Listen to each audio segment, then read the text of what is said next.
Desde este momento el país elige informarse. Elige Made in Paraguay. Entrevistas exclusivas, opinión, actualidad política, social y cultural y toda la información que debemos saber. Made in Paraguay. Un programa con código con Leo Rubín. Made in Paraguay. Un clásico totalmente renovado.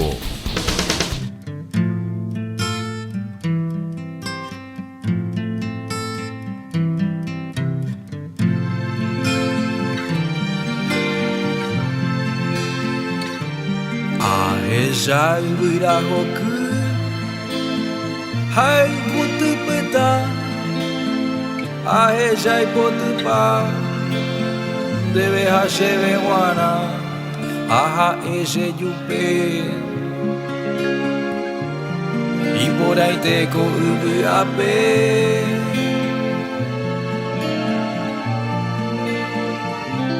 ahe jai vagahobu Harai moroti, aramimbi, Wihare marangatu, aha ese yupe, Iborainte ko ubiape,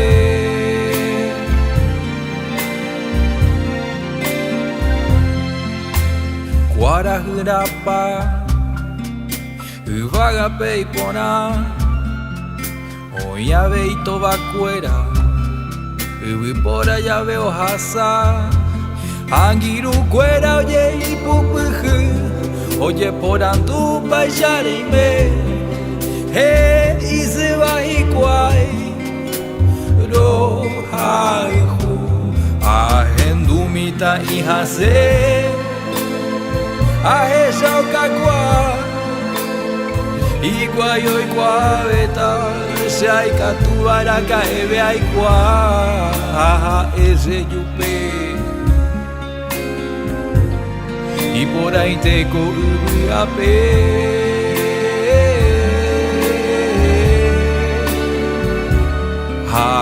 Ese yupe. Y por ahí te cobiape. Y con este hermoso tema y esta hermosísima versión empieza Made in Paraguay. Realmente muy bonita esta versión en guaraní de What a Wonderful World. ¿Cómo le va, señor joven Tobías Rubín AM? ¿Cómo está usted? ¿Cómo le va? Hola, ahora sí. ¿Cómo le va? Está fresquito. Sí, el fresquito y va a seguir toda esta semana entrante. Y sí, una bella versión. En YouTube está como covereando PY.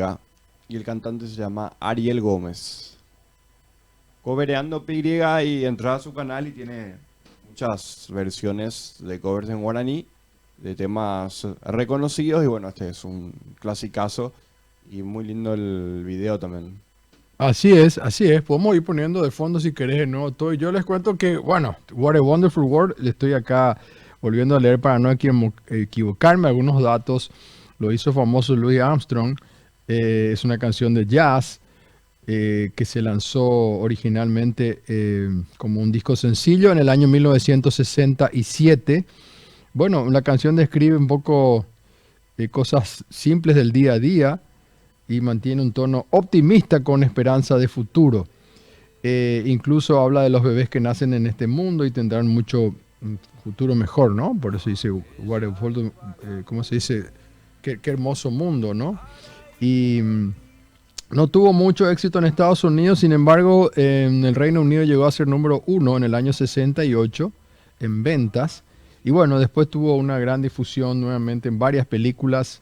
En el 87 fue parte de la banda sonora de la película Good Morning Vietnam, que fue protagonizada por Robin Williams. También apareció en varios otros filmes como 12 monos, el 95, o conoces a Joe Black del 98, también el documental Bowling for Columbine. Y bueno, más aquí, en el 2005, también apareció en la película Madagascar. La versión original se vendió más de 1 millón de copias Y bueno, y después hay también un montón de otras versiones, como una muy bonita que hizo Natalie Cole con Plácido Domingo y José Carreras en un álbum relacionado a, ¿cómo se llama? Las Navidades. Bellísimo, ¿no? Michael Bublé también. Y bueno, aquí está la versión en guaraní. Esta es exclusiva de Made in Paraguay. Dale, vamos.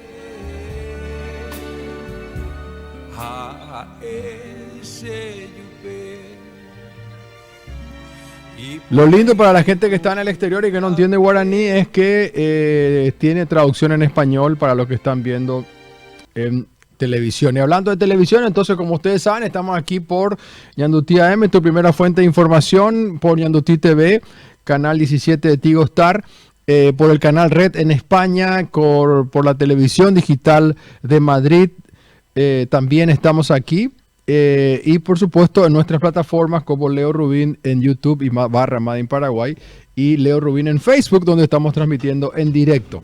Leito Rubín en Instagram y Leito Rubín también en Twitter, junto a nuestros compañeros y compañeras de madeinparaguay.net y de Ñandutí Digital. Así que el programa del día de hoy, recuérdense de suscribirse, muy bien, gracias Toby, a nuestro canal de YouTube, donde tenemos este programa partido en varios bloques y además otras cosas que no subimos al programa por cuestiones de tiempo. Así que suscríbete al programa. Tenemos apenas 1500 suscriptores, pero la próxima meta es llegar a los 10.000. Falta mucho todavía, pero lo vamos a hacer. Tengo fe en que lo vamos a ir haciendo. Bueno, estamos llenos de mosquitos por acá, a pesar del frío. No era que no iba a haber mosquitos, che, con el frío. Mira cómo están acá.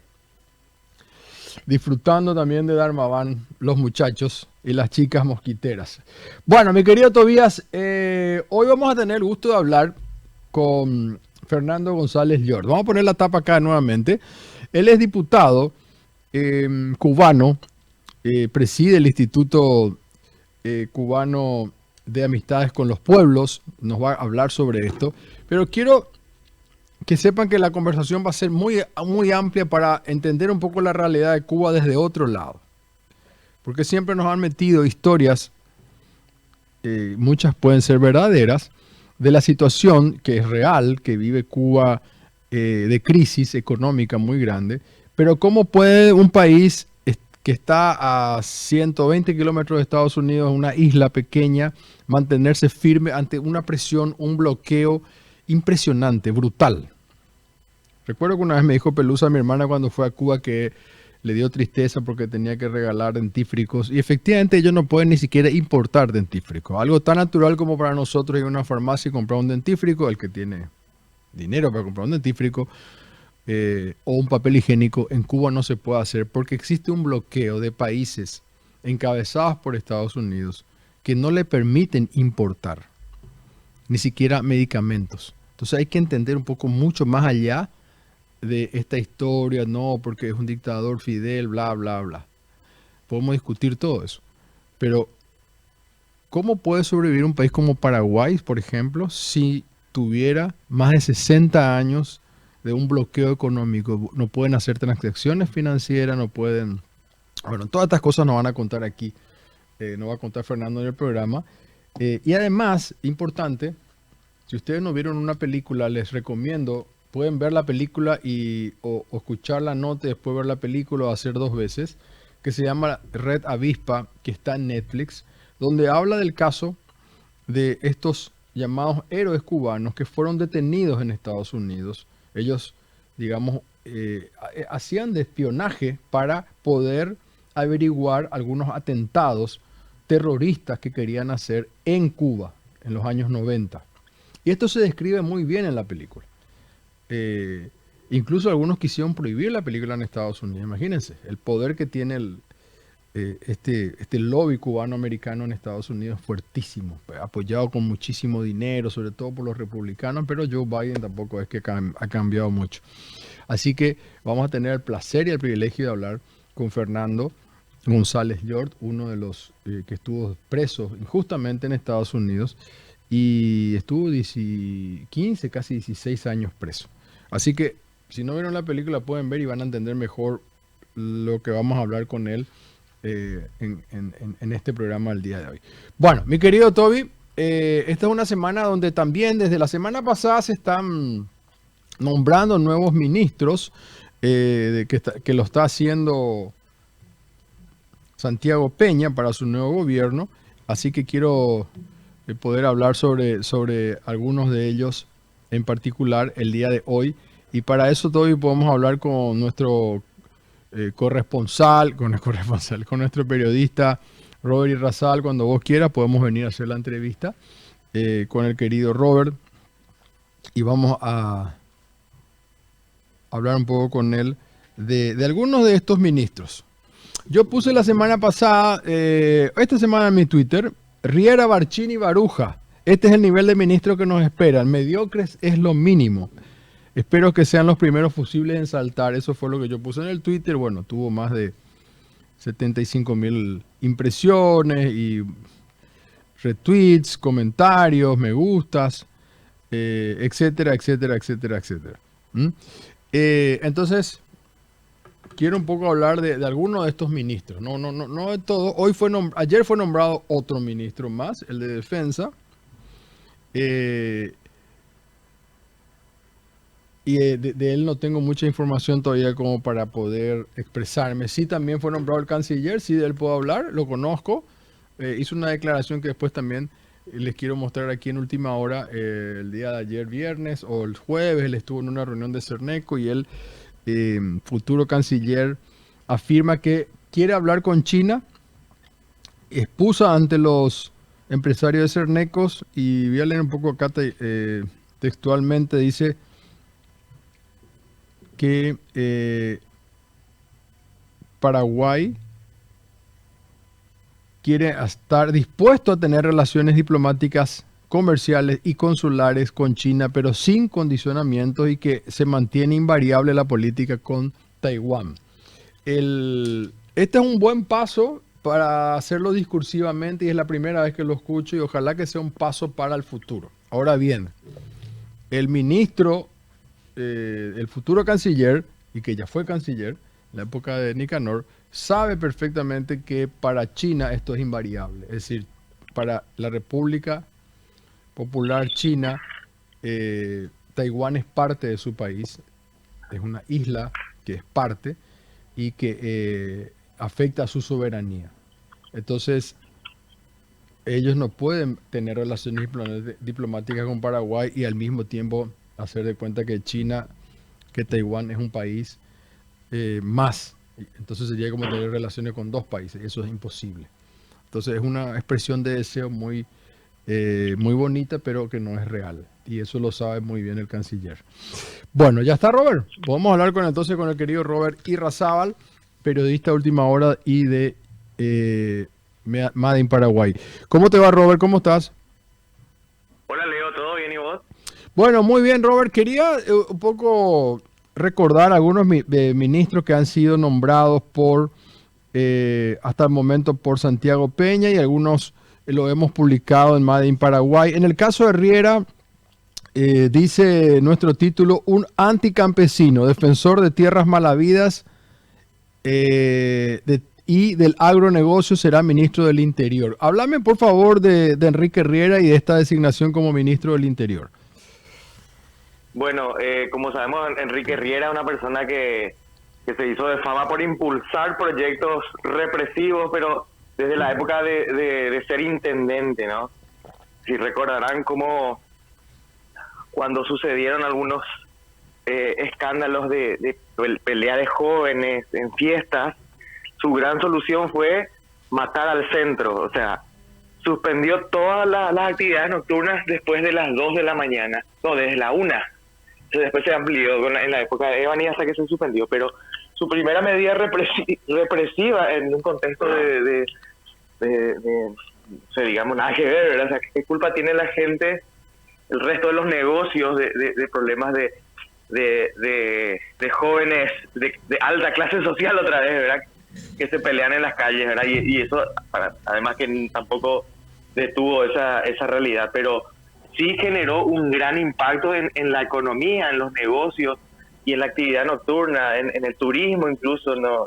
Eso fue una de sus medidas siendo intendente de Asunción, pero luego de su paso por varios ministerios, como el Ministerio de Educación, donde pues se encargó de suprimir libros de texto con contenido de educación sexual solamente por contener la palabra género, que como sabemos es la palabra prohibida para los autodenominados pro vida.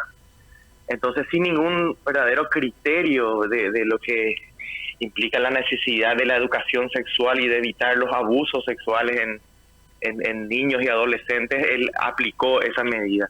Luego, como parlamentario, bueno, me estoy salteando un montón de otros cargos que tuve, pero me quiero referir a lo más emblemático, ¿verdad? Y como parlamentario, todos ya conocemos la famosa ley Zavala-Riera, ¿verdad? Pero que aumenta las penas de invasión de inmueble al grado de convertirlo en un crimen. Entonces, cuando decimos que criminaliza la lucha social, estamos hablando que en la práctica los órganos de justicia, como el Ministerio Público y los juzgados, finalmente aplican la ley única y exclusivamente para la gente pobre, para campesinos, para indígenas, ¿verdad? Y encima tratándose de tierras que incluso están en duda de quién es el propietario, porque cuando los campesinos o los indígenas están reclamando una tierra y la ocupan, no lo hacen al azar a cualquier propiedad privada, lo hacen a las propiedades privadas que están señaladas como tierras malavidas, como lo fue el propio caso Curuguatú, donde el propio caso figura en la Comisión de Verdad y Justicia, las tierras adquiridas por Campos Morombí, que todos sabemos pertenecen a la familia Riquelme, ¿verdad? La familia del ex senador fallecido ya, Blas N. Riquelme, conocido como un gran beneficiado de la dictadura astronista. Pero antes de la ley Zavala-Riera, sí, recordaremos que el propio Enrique Riera presentó un proyecto de ley que trató de criminalizar también la lucha social, la protesta social. Es decir, trató de que las manifestaciones, las personas que participan en manifestaciones, vayan a la cárcel si es que no cumplen ciertos requisitos, y uno de esos requisitos era interrumpir el tránsito. Todos sabemos que en toda manifestación sí o sí ocurren ese tipo de cosas, que a lo largo de una marcha, qué sé yo, se cierra el paso se cierran las rutas o se cierra una calle por un momento determinado, ¿verdad? Entonces eso iba a ser, si se aprobaba esa ley, eso se iba a utilizar como garrote para reprimir todas las protestas. Y bueno, tiene una foja larga Enrique Riera. Él incluso en sus entrevistas ya nuevas sigue reafirmando de que no va a permitir cierres de rutas, de que va a tener prácticamente una política de mano dura desde el Estado. O sea, entonces, eso es una mala señal, una de las primeras malas señales que dio este gobierno, porque es su primer ministro designado de Santiago Peña, y bueno, está eligiendo entre los amigos más leales, digamos, y los cercanos a Honor Colorado, ¿verdad? Después tenemos ya los siguientes designados. Sí, para no irme de Riera nomás, Sí. o sea, Bueno, nosotros lo describimos en Made in Paraguay. Acá podemos ver de nuevo la nota, dice un anticampesino y defensor de tierras malavilas y del agronegocio. Este titular Sí. un poco tiene que ver con lo que vos explicabas de la ley Riera Zavala. Justamente decimos defensor de tierras malavidas porque tampoco se le escuchó a él hablar de algunas ocupaciones que hacen estancias. Por ejemplo, en el caso de Barbero Cue, hay estancias. Que yo sepa, él nunca habló de sacar las estancias de estas tierras malavidas tampoco, digamos. Es decir, ¿qué le espera al futuro del Paraguay con este ministro del Interior, con que lastimosamente venía de una línea más independiente en el Partido Colorado, con su papá como emblema del Mopoco? Pero bueno, parece ser como esa gente conversa que en las religiones, que se convierte en un fanático y va a otros extremos, ¿no? Sí, pero recordemos que él por línea familiar también tiene estrechos vínculos con la asociación rural del Paraguay, es decir, todas las personas, todos los grandes terratenientes de este país, porque no se puede ignorar que estos grupos representan directamente a las personas que tienen grandes tierras y la mayoría de ellas las adquirió de manera bastante irregular, ¿verdad? Durante la época de Stroessner y son las denominadas tierras malavidas. O sea, todos estos que nosotros decimos que son poseedores de tierras malavidas, según el informe de la propia Comisión de Verdad y Justicia, forman parte de este grupo de la Asociación Rural del Paraguay. Y cuando hay algún conflicto, algún problema, la Asociación Rural del Paraguay sale en defensa de estas personas. O sea, es más clara la posición de este grupo imposible. Y Riera es por línea familiar, es un gran defensor de estos grupos, ¿verdad? Luego, en su comportamiento como parlamentario, en algunos momentos habló él sobre las tierras malavidas, pero como parecido a la postura de Zavala, ¿verdad? Él se utiliza su línea supuestamente antiestronista, pero como de boca para afuera, digamos, ¿no? Porque en ningún momento él planteó o apoyó por lo menos estos proyectos de investigar realmente las tierras malavidas. Todo lo que dijo lo dijo de boca para afuera sin profundizar nunca. E impulsó otros proyectos de ley, uno que trató de generar una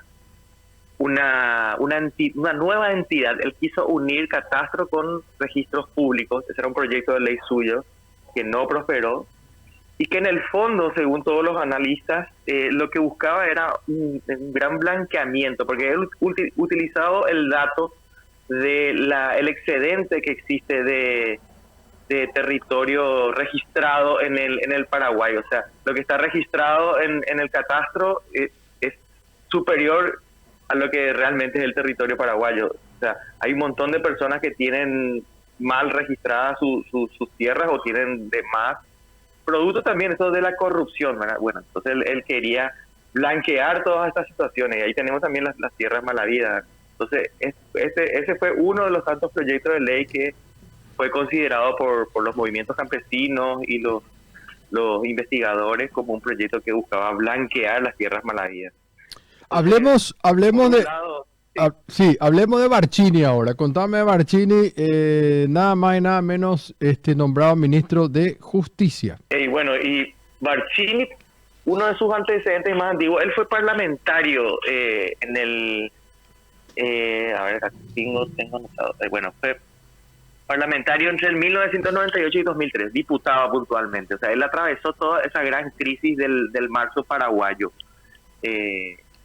O sea, él ingresó cuando, en aquella elección que gana Cubas Grau con Argaña, él ingresa como diputado. Anteriormente había sido candidato a intendente de Asunción, pero perdió esas elecciones.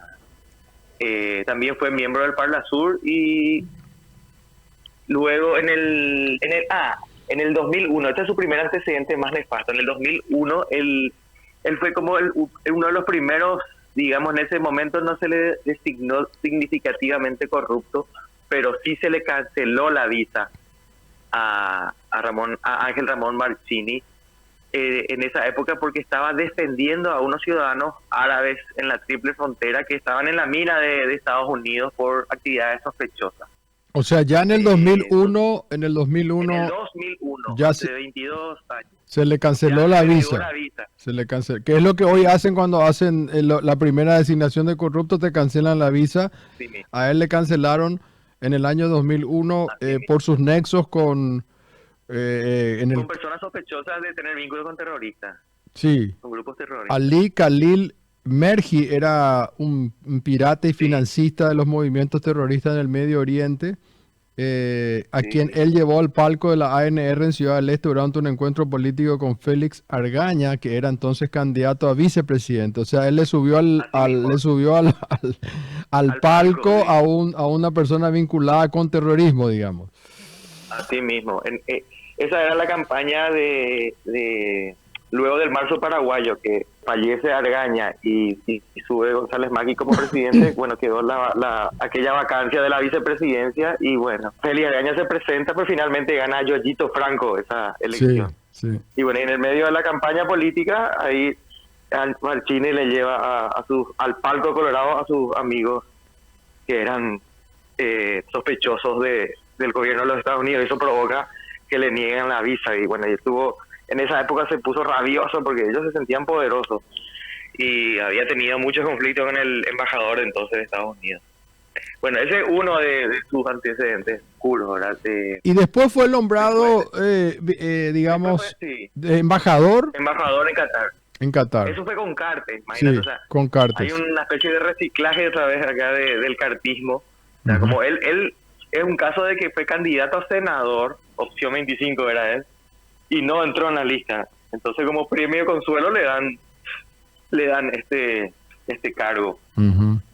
Que, ¿Y bueno, cómo nada fue más y nada menos su, se carga las cartas. cómo fue, Bueno, estando en y bueno, Dubái, él tuvo una cuestión relacionada él fue al caso Marcet? 8 años sí, fue 8 años embajador en Qatar, porque durante el gobierno de Mario Abdo continuó su mandato. Bueno, y durante ese proceso de estar como embajador en Qatar, él iba a hacer un viaje a Dubái. Y en este contexto y dentro de la investigación de a ultranza, hay unos audios filtrados que en este caso a esa persona llamada, que se le hace llamar Tío Rico, aquel que también o sea, que intercedió por Marcet, aparentemente a través de también el senador Erico Galeano. Y bueno, en esa investigación y en esos audios hay una parte donde se le menciona a Barcini como que iba a visitar Dubái y le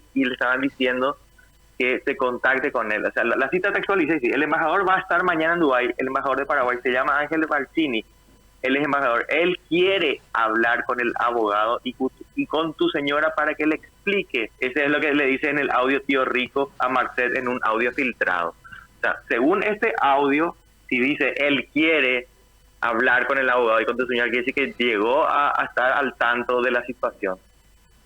Sin embargo, cuando él dio declaraciones a la prensa sobre esta filtración, él dijo que le llamaron 1000 veces, pero que él nunca atendió y no dio cabida a ese pedido. Eso fue lo que él afirmó, ¿verdad? Pero si somos un poco coherentes, ¿verdad? Si le tenemos a gente como Erico Galeano y otros amigos que son bastante poderosos, difícilmente alguien se niega a pedir a cumplir un favor, ¿verdad? No sé, llama la atención lo que dice el audio filtrado, ¿verdad? El audio Claro. filtrado da a entender que él estuvo al tanto del caso y que pretendió ayudar. De hecho, que el Marcet finalmente zafa de esa situación. Él llegó a Dubái con un pasaporte falso, un pasaporte que decía que era paraguayo. Y ese pasaporte falso es descubierto en Dubái y por eso le retienen. Pero finalmente él queda libre, ¿verdad? No sabemos ahí quién fue el que manijeó para que salga libre. Y no te descuides que a lo mejor fue el propio Barcini el que manijeó para que salga libre, porque él está prófugo. Sí, así que tenemos dos, entre comillas, joyas, ¿no? Un ministro del Interior represor con ideas represivas y ya lo ha demostrado en el Senado, y un Aquí ex, en territorio paraguayo. claro, y un exdiputado como Barcini, con visa cancelada, y con vínculos, digamos, con algunos personajes nefastos de la comunidad que árabe, digamos, que estaban siendo sospechados de financiar terrorismo. Querido Robert, te mando un abrazo, gracias por tu tiempo. Abrazo, Leo. Un abrazo, Robert Irrazal, periodista de Made in Paraguay y del diario Última Hora. Y bueno, en este caso como Made in Paraguay estábamos hablando, pero bueno, él también trabaja en el diario Última Hora. Todavía Rubina M, vamos a hacer la primera pausa. Después de la pausa nos metemos en dos bloques seguidos para hablar con Fernando González, diputado cubano, de la famosa aquella red Avispa. Vamos a hablar del bloqueo y de mucho más. Todo lo que usted quiere saber sobre el bloqueo lo vamos a desarrollar después de la pausa.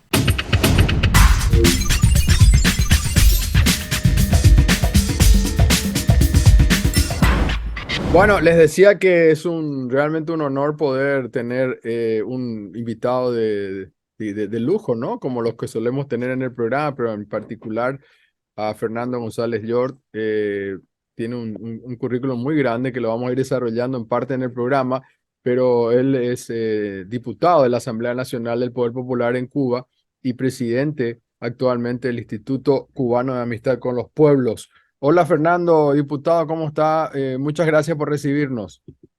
Hola Leo, bueno, gracias a ti y a los radioescuchas y los que siguen este programa por las redes, no por la internet.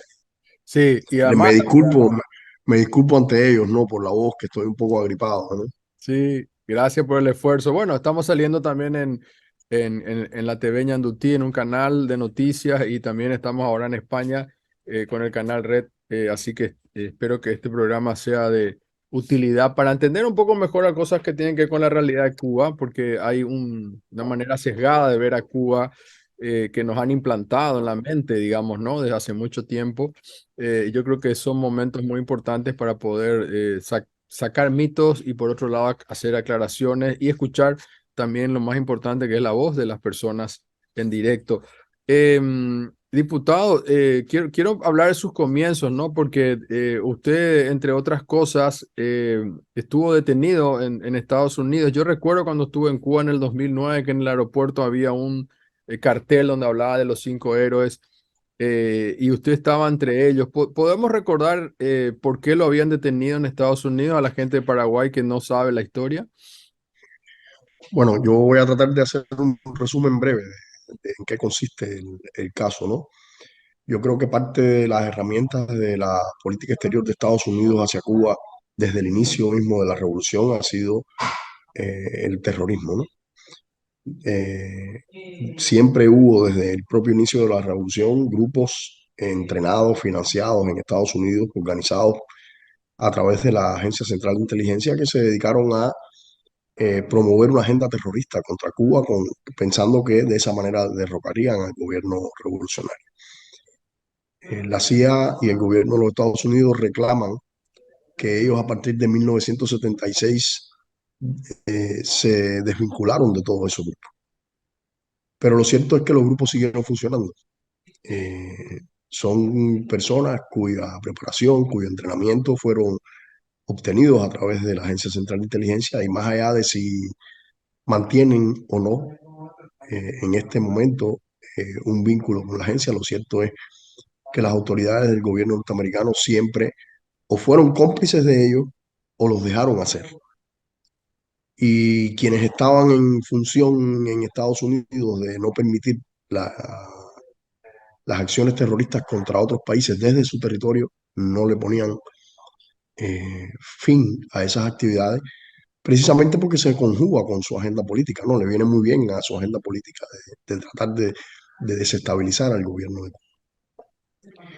Y a Cuba no le queda más remedio que tener personas que la mantengan informada de cuáles son esos planes, de esas agrupaciones terroristas que todavía existen en el sur de la Florida, que se financian por diversas vías en el territorio de Estados Unidos y que ejecutan acciones terroristas contra nuestro país en territorio cubano o en territorio de otros países o incluso dentro del territorio de Estados Unidos y que han costado vida eh, a cubanos, han costado vida a italianos, por ejemplo, que murieron en un hotel en Cuba donde una bomba fue puesta por un mercenario contratado por uno de estos cubanos residentes en el sur de la Florida. Y esa era la labor que nosotros realizábamos, tratar de descubrir, de desentrañar cuáles eran estas organizaciones, cuáles eran sus planes, de dónde provenían los medios, cómo se financiaba, y de esa manera mantener informado el gobierno cubano para poder tomar las medidas y eh, eh, evitar los daños materiales y las pérdidas de vidas humanas. De hecho, el gobierno de Cuba en el año 1998, en junio del año 1998, se produce una reunión en La Habana entre oficiales del Buró Federal de Investigaciones y del Departamento de Justicia de Estados Unidos y de la unidad de antiterrorismo de la policía de Miami con compañeros y compañeras en Cuba de la Fiscalía cubana, de los órganos en Cuba que se encargan de la lucha antiterrorista y se le entregó una serie de evidencias y de información de las cuales disponían las autoridades cubanas. Se compartió con ellos eh, y ellos nunca pusieron fin a esa actividad. Nunca hubo un resultado de esa entrega de la información de Cuba, nunca se arrestó a nadie, nunca se investigó a nadie y sin embargo nosotros fuimos arrestados unos meses después eh, y cumplimos largas sentencias en Estados Unidos precisamente por tratar de enfrentar el terrorismo que desde Estados Unidos se practicaba contra Cuba. Algo irónico que hoy entonces a Cuba se le ponga en una lista de países patrocinadores del terrorismo, cuando Cuba nunca ha sido un país vinculado a actividades de ese tipo, mucho menos contra Estados Unidos. Estados Unidos no puede poner un solo ejemplo de una acción terrorista organizada desde Cuba hacia territorio norteamericano. Sin embargo, nos ponen en esa arbitraria e injusta ley, que para Cuba también es indignante porque Cuba, lejos de ser un patrocinador del terrorismo, ha sido una víctima del terrorismo organizado y financiado desde Estados Unidos. De hecho, en la película Red Avispa, yo digo, si la gente ya ha visto que está en Netflix y si no, lo pueden ver, se cuenta un poco justamente cómo ustedes lograron evitar varios atentados terroristas en Cuba, justamente recabando información y ese momento que acaba de comentar usted donde se le entrega al FBI toda la información para que hagan con esa información lo que deberían haber hecho, ¿no? Que es desactivar a estas redes que estaban atentando contra Cuba, que estaban financiadas, porque para poder hacer una red de, digamos, de este tipo de atentados que ellos hacían, necesitan financiación, es lo más importante, ¿no? Después el resto se consigue, ¿no? Y sin embargo, no ocurrió eso, sino que fue al revés, lo terminaron arrestando ustedes. ¿Cuánto tiempo estuvo detenido, diputado? ¿Cuánto tiempo estuvo en Estados Unidos? En el caso mío, yo estuve preso 15 años y 5 meses. Sí. Fue el tiempo que estuve preso. Yo realmente cumplí mi sentencia y regresé a Cuba después de cumplida la sentencia. Y Hubo el, 3 compañeros. Ujú. No, iba a A ver, preguntarte si en algún momento te plantearon cortar, tener menos si es que vos delatabas a otras personas. ¿Eso se intentó? bueno, por supuesto, al inicio del momento del arresto, cuando ellos conocen, ¿no? Que ese es un momento de una gran vulnerabilidad para el ser humano, ¿no? El ser humano se encuentra desorientado en ese momento, enfrenta la perspectiva de que no sabe totalmente la dimensión de lo que está pasando, no sabe y siempre se hacen ofrecimientos de que, bueno, te tratan de amedrentar, te tratan de amenazar, bueno, nunca más vas a ver a tu familia, tú tienes la oportunidad de librarte de esto. Recuerdo que hay un momento que es un momento muy, digamos, muy sensible para cualquier persona, ¿no? Ya cuando te están trasladando de la oficina del Buró Federal de Investigaciones, te trasladan en un automóvil y te van a entrar ya al centro de detenciones, que es un edificio, digamos, lúgubre, ¿no? Se abre una portezuela y te entran a un estacionamiento, un garaje subterráneo oscuro. Prácticamente la persona puede, la imagen como uno puede pensarla es, bueno, yo estoy entrando aquí, no sé en qué momento de mi vida yo podré salir de aquí. Y en ese momento, el oficial del FBI que me iba conduciendo me dice, te vas a perder la oportunidad o te estás perdiendo la oportunidad de quedarte a vivir en el país de la libertad. Y yo lo miré como, ¿qué me dices tú? Y me dice, Fidel Castro no va a mover un dedo por ti, es lo que me dijo. Eh, Muy lejos estaba él de conocer a Fidel Castro, ¿no? Y muy lejos estaba él de conocer la historia de la revolución, que nunca ha dejado a un soldado abandonado, ¿no? Soldado en el sentido simbólico, cualquiera que la defienda desde cualquier ámbito, ¿no? Y todo ese tipo de presiones, ¿no? Siempre se ejercen para tratar de doblegar a la persona en un momento en que ellos entienden que la persona está en una circunstancia muy vulnerable desde el punto de vista emocional, no conoce del destino de su familia, no, no conoce cuál puede ser su futuro, no sabe todavía con toda claridad de qué se le va a acusar, únicamente sabe que está arrestado. Eh, ¿Y cuánto y bueno, tiempo estando detenido, después de estar detenido, usted pudo ver a alguien de su familia alguna vez? ¿En qué momento? bueno, yo estuve, en mi caso, yo estuve alrededor de 2 años y medio sin tener contacto con mi familia. Eh, en el caso nuestro, bueno, también tuvimos mucho tiempo, nos sometieron a aislamiento, lo que en Estados Unidos se conoce como el hueco, que es una celda en la que tú permaneces 24 horas, te sacan una hora a un pequeño patio a que camines un poco y te regresan a la celda, o sea, tú no sales de... En esas circunstancias tuvimos 17 meses, los primeros 17 meses de nuestro, después de nuestro arresto, y únicamente salimos de ahí porque nosotros lo demandamos a las autoridades en los tribunales, porque no había razón alguna que no fuera el interés de presionarnos psicológicamente para que nosotros desistiéramos de enfrentar las acusaciones y nos declaráramos culpables y cooperáramos con el gobierno de Estados Unidos. Y después de 17 meses en esa circunstancia, a través de nuestros abogados, fuimos a los tribunales, presentamos las evidencias de toda la desatención con respecto a nosotros cuando teníamos una necesidad médica, que no había justificación alguna para mantenernos en esas circunstancias. Y esa fue la única solución o la única explicación de cómo a nosotros, al cabo de los 17 meses, se nos puso en lo que ellos llaman la población penal, ¿no? Ya podíamos, ya estábamos en una unidad, que es como se llama, ¿no? Donde compartíamos con otros presos.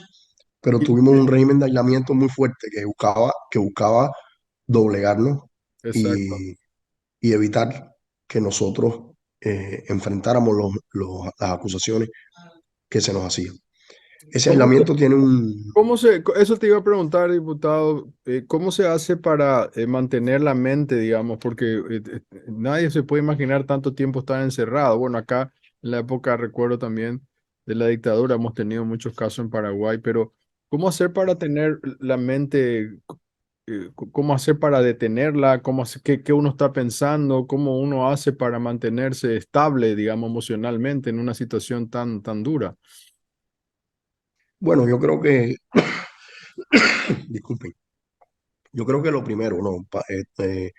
El punto de partida es la convicción que uno tiene, ¿no? En lo justo de lo que uno defiende, ¿no? De la causa que uno defiende. Y a partir de ahí, bueno, los recursos que uno se pueda buscar, no sé, en un espacio muy pequeño, pero ahí uno trataba de caminar ahí dentro, parecía uno un animal enrejado dentro de una jaula de un zoológico, ¿no?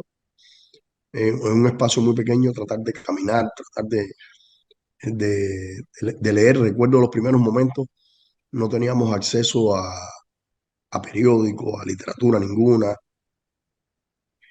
y a veces en el desayuno traían una cajita pequeña de cereal, y nosotros leíamos hasta el más mínimo letrerito que tenía el cereal, ¿no? El contenido de la comida, todo era un entretenimiento, todo era una distracción para poder mantener la mente ocupada, ¿no? Y ellos saben, ellos conocen bien cómo ese régimen de aislamiento en una celda muy pequeña, totalmente blanca, con una luz fluorescente intensa, el sentido de la concentración se va perdiendo. La persona puede ir perdiendo el contacto con la realidad, ¿no? Por eso en la prisión también algunos amigos nos enviaban a través de la correspondencia, ya más adelante, algunos elementos de colores, ¿no? Para que nosotros pudiéramos tener la percepción de los colores, porque se va perdiendo, ¿no? Después cuando llegas a la prisión todo es gris. Mm, Las paredes están pintadas de gris, los muros están pintados de gris. Entonces, algunos amigos y amigas nos enviaban en la correspondencia elementos que nos pudieran mm, eh, eh, llevar a recrear los colores, ¿no? En la visualidad, para no perder esa, pero ciertamente tiene un impacto en la psiqui de la persona y ellos lo saben, claro, ellos lo conocen. Hay estudios publicados, hechos por psiquiatras, en los que están establecidos y están científicamente demostrados los impactos que un régimen de aislamiento prolongado en una circunstancia como esa tiene en la psiquis de la persona. claro, y por eso lo hacen. Eh, para recordar un poco también este hecho y, ilustrar a la audiencia que nos ven y nos escuchan, eh, ustedes pudieron detener varios atentados terroristas que además buscaban, entre otras cosas, en un momento difícil, como siempre ha tenido Cuba, pero ha tenido momentos más y menos difíciles en su economía, atacar al turismo, digamos. Por eso es que pusieron bombas en los hoteles para que la gente no vaya a Cuba. O sea, era una manera además de buscar cómo seguir asfixiando a la economía cubana. Asimismo, en los años 90 Cuba desarrolla la industria del turismo como una alternativa para obtener los ingresos necesarios para el desarrollo de la economía.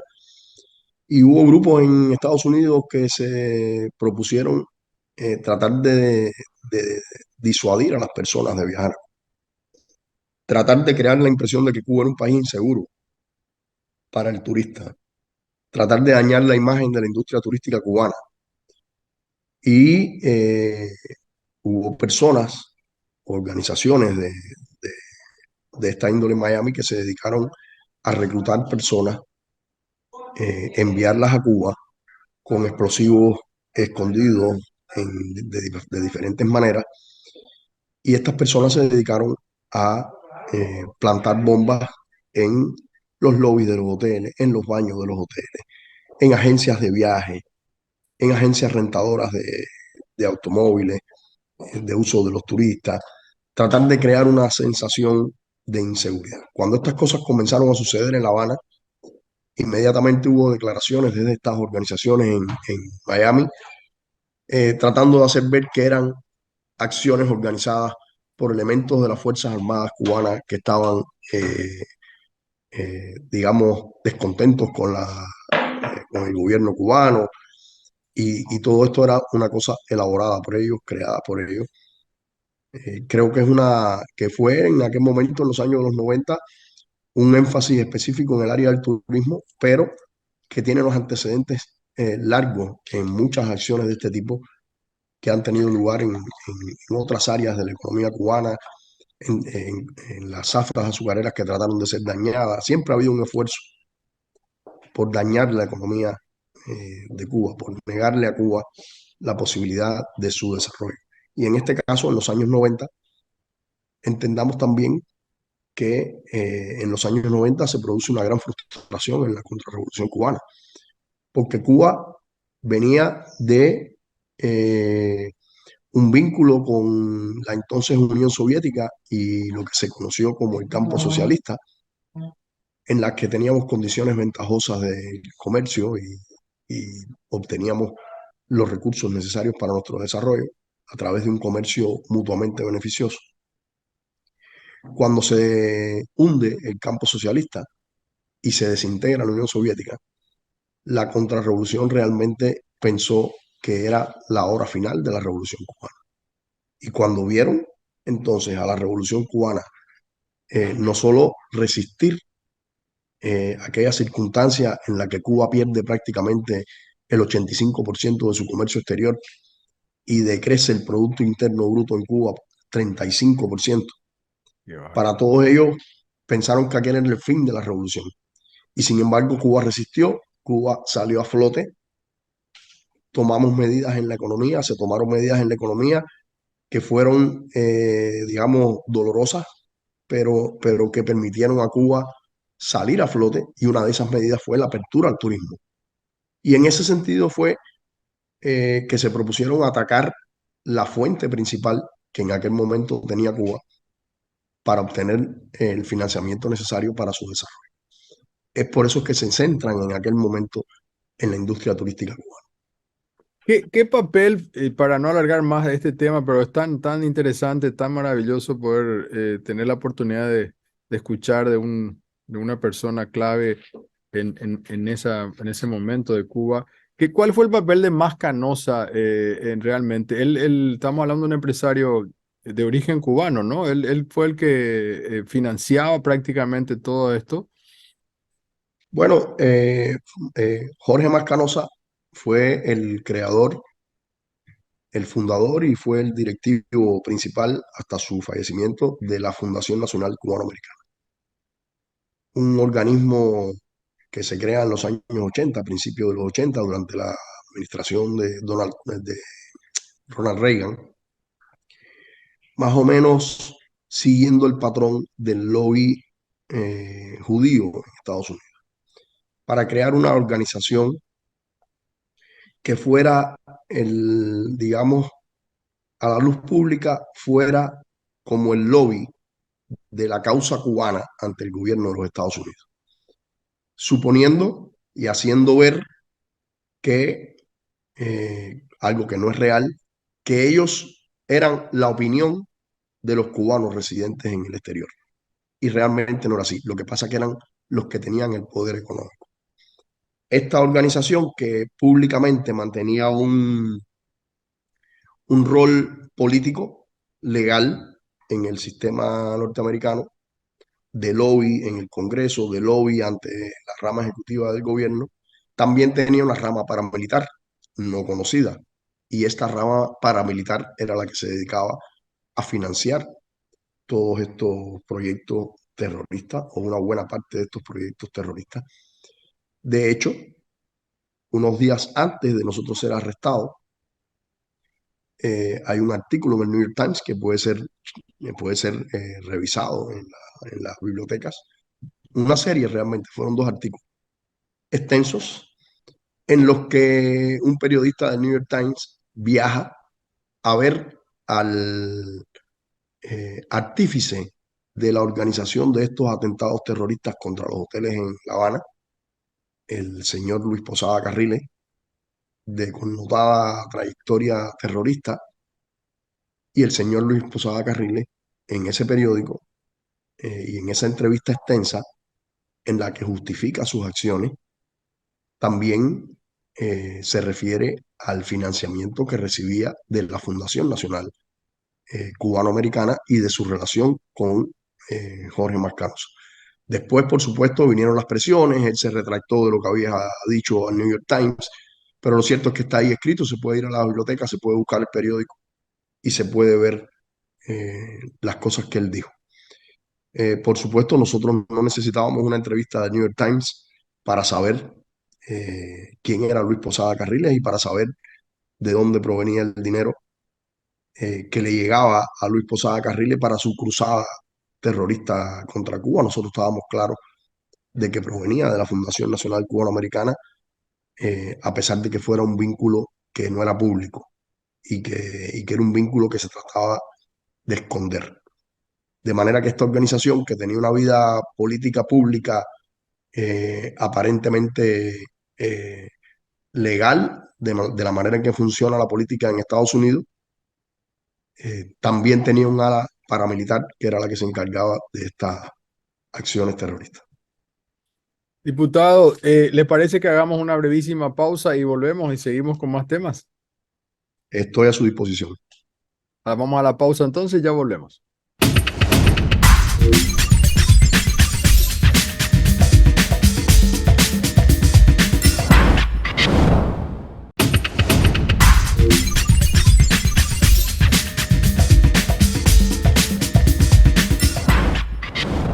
Bueno, les decía, teniendo el gran placer de hablar con el diputado cubano, hablando de todo lo que tiene que ver con la historia de Cuba, que por ahí no se conoce, y de la otra parte que no nos llega, porque siempre se habla del famoso cerco mediático, ¿no? De que te quieren imponer solamente una cuestión. Cuba es un país con un dictador, con Fidel Castro, la gente vive mal, como dice Manu Levin en España, es el marco mediático, ¿no? Eso es lo que nos quieren imponer mentalmente, ¿no? Entonces, es importante poder tener estas charlas. Quería preguntarte, diputado, brevemente también sobre la participación de Cuba, ya que se la acusa de terrorista cuando es al revés, de la participación de Cuba en el proceso de paz en Colombia, ¿no? Porque Cuba es un país fundamental en el proceso de paz en Colombia, que empezó primero con el tema de la FARC y ahora en esta semana se ha llegado a un nuevo acuerdo también con el ELN, digamos, ¿no? Y Gustavo Petro. ¿Cuál es la participación realmente de Cuba en la paz de Colombia y en la paz de Latinoamérica en este caso? Bueno, yo los invito a leer un libro que escribió Fidel en su etapa convaleciente, que se llama así precisamente La paz en Colombia. Y en este libro se relata todas las acciones que Cuba desarrolló de manera, digamos, discreta a través de los órganos del partido y de las relaciones exteriores para buscar una solución negociada, la paz en Colombia. De manera que Cuba siempre ha estado involucrada, o desde muchos años está involucrada en esfuerzos por que se logre la paz en Colombia. Menciono el libro porque no voy a entrar en esa historia extensa, me voy a referir únicamente al hecho de que en los últimos años Cuba ha sido la sede de las negociaciones de paz, como uno de los países garantes del proceso de paz entre las Fuerzas Armadas Revolucionarias de Colombia y el gobierno colombiano, y una paz que se firmó también, se concluyó en La Habana, y ahora también con el Ejército de Liberación Nacional. Cuba ha tenido una participación en esta última tercera ronda de negociaciones. Recientemente, hace apenas unos días, el presidente de Colombia, Gustavo Petro, viajó a La Habana y estuvo presente se firmaron ciertos acuerdos eh, eh, en esta fase, ¿no? de negociaciones entre el ELN y el ejército colombiano y el gobierno colombiano. Curiosamente, o paradójicamente, o yo diría hipócritamente, el gobierno de los Estados Unidos mantiene a Cuba en una lista de países patrocinadores del terrorismo.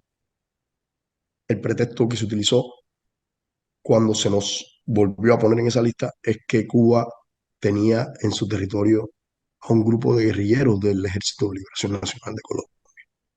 Y precisamente Cuba los tenía en el territorio de Cuba con un acuerdo del gobierno de Colombia porque eran los guerrilleros que estaban participando en la negociación de paz. Y el cambiado el gobierno de Colombia, el presidente Gustavo Petro se ha dirigido en más de una oportunidad a las autoridades norteamericanas diciéndole y pidiéndole que saquen a Cuba de esa lista porque nada tiene Cuba que hacer en esa lista. Que las personas que están en el territorio cubano están precisamente ahí para negociar la paz con el gobierno de Colombia. Sin embargo, el gobierno de Estados Unidos no saca a Cuba de esa lista. Y hemos tenido la ocasión de escuchar al secretario de Estado de los Estados Unidos, el secretario Blinken, ser cuestionado en el Congreso de los Estados Unidos por congresistas de extrema derecha de origen cubano, que son los que mantienen esta agenda hostil y agresiva contra Cuba, Sí. tratando de presionarlo para que él les diga si pretenden sacar a Cuba o no de la lista. Y él ha dicho que Cuba no se le va a sacar de la lista. Cuando ha ofrecido los pretextos para que Cuba se mantenga en la lista, nada tiene que ver con el terrorismo, porque no puede, no tiene elementos para justificar la presencia de Cuba. Y entonces habla de supuestas violaciones de los derechos humanos, de supuestos violaciones de determinados derechos en Cuba, que si bien son falsos también, y yo puedo estar 2 horas hablando sobre los derechos humanos en Cuba eh, y cómo se respetan incluso más que en los Estados Unidos. De todas maneras, partiendo de que en algo pudiera tener razón, son elementos que nada tienen que ver con Claro, el terrorismo. por eso. Entonces, uno se da cuenta que detrás de la presencia de Cuba en esa lista hay motivaciones políticas. No tiene nada que ver con participación de Cuba en acciones de tipo terrorista o financiamiento de acciones terroristas o apoyo a grupos terroristas. Tiene que ver con una agenda política de los Estados Unidos hostil hacia nuestro país que busca asfixiar a la economía cubana y que ellos saben que teniendo a Cuba en la lista de países patrocinadores de Estado del terrorismo, le cierra cualquier vía de acceso al sistema financiero internacional. Todas las transacciones internacionales hoy en día pasan por sistemas de controles automatizados con el supuesto pretexto de la lucha contra el terrorismo, para evitar flujos financieros que financien organizaciones terroristas. Al final es un mecanismo más de control del mundo, ¿no? Y bueno, desde cualquier país del mundo en el que se haga una transacción financiera hacia Cuba, por estar en esa lista, automáticamente se levanta una bandera que llama la atención y se bloquea la operación financiera. De manera que a Cuba prácticamente se le cierra toda posibilidad de la utilización de un banco internacional para operar su comercio o de acceso a un crédito internacional para financiar sus importaciones o una inversión en el país. Es la motivación de la presencia de Cuba en esa lista. Nada tiene que ver realmente con acciones terroristas organizadas desde Cuba o apoyo de Cuba a organización terrorista ninguna. Ellos lo saben, ellos saben que es únicamente un pretexto. Diputado, el expresidente Trump puso como más sanciones, ¿no? Más de 200, casi 300 sanciones que Biden no levantó, digamos. Por qué habiendo un gobierno demócrata, digamos, usted cree que no se ha logrado destrabar eso? ¿Por qué más se mantienen estas sanciones que endurecieron mucho más? O sea, uno hubiera pensado que venía Biden y todas las cosas que hizo Trump equivocadamente, entre ellas agregar casi 300 sanciones a Cuba, se tendrían que haber levantado, ¿no? Por una cosa casi de sentido común, ¿no? Ya que ellos hablan tanto de liberar al mundo de, no sé, de opresiones y todo ese discurso mentiroso. Pero, ¿por qué no se lo ha logrado con Biden esto? Bueno, fíjate, tú decías, no es solo que podíamos haber pensado que iba a ser diferente, es que él dijo que iba a ser diferente. Y cuando él en su campaña política hablaba de los temas de la política exterior, en su campaña para presidente, él expresaba críticas a la política que había establecido el gobierno de Donald Trump con respecto a Cuba. Si bien nunca se comprometió a hacer lo mismo que había hecho Obama, siempre dijo que iba a hacer algo diferente a lo que había hecho Trump. Y sin embargo, la política se ha mantenido esencialmente igual. De hecho, en algunas cosas ha empeorado.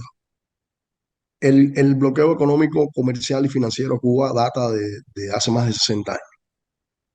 Hay un documento del Departamento de Estado escrito en abril de 1960, y fíjense que estamos hablando de un año antes de que en Cuba se hablara de socialismo. O sea, Cuba no era ni siquiera una revolución declarada socialista. Y un subsecretario de Estado de los Estados Unidos escribe un memorándum que se desclasifica 35 años después, y es la manera en que nosotros lo conocemos y se puede consultar en los archivos de la documentación en la Biblioteca del Congreso de los Estados Unidos. El memorándum de Lester Mallory, entonces subsecretario asistente del Departamento de Estado para América Latina y el Caribe, en la que propone la política que debía seguir Estados Unidos hacia Cuba. Y lo primero que expresa en ese memorándum es que Cuba, el gobierno de Castro, como él le llama, tenía el apoyo de la mayoría de la población.